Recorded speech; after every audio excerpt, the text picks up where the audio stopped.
Hi, I am Anna. I come from www.ntv4x.com.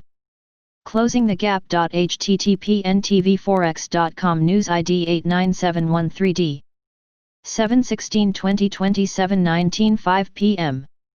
There's little question, at least in my mind, that the Black Lives Matter movement has ignited a long-needed awareness that America's promise as the land of opportunity has been a chimera for too many of our fellow Americans.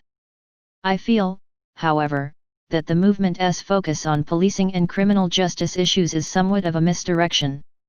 Not to say that attention to those issues aren't warranted or valid, but I believe that the more pernicious consequence of racism is its role in constraining economic opportunities and restricting the capacity for subjugated families and individuals to build wealth. Racism may not be the only thing that's underlying the current state of income and wealth distributions, but it's unquestionably a part of the calculus. In any case, these three charts illustrate the dramatic and worsening disparities that have been becoming increasingly severe over the last 30 years.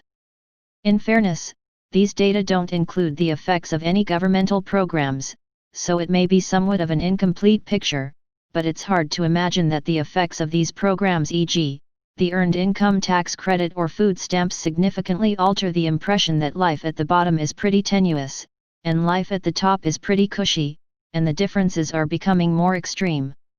To further round out the picture, it makes sense to assess the analogous distributions regarding wealth.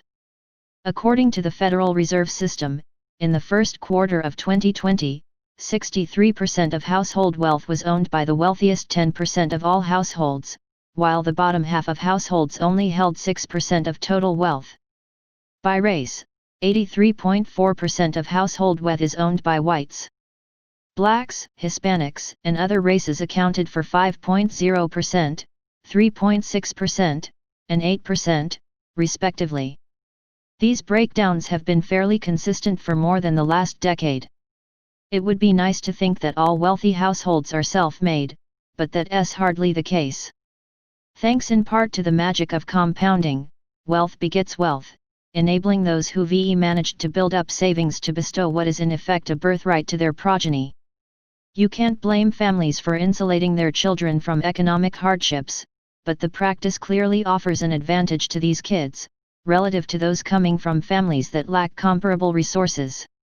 As a society, we'd be a more perfect union by providing financial relief to those at the bottom, thereby taking some steps to level the playing field.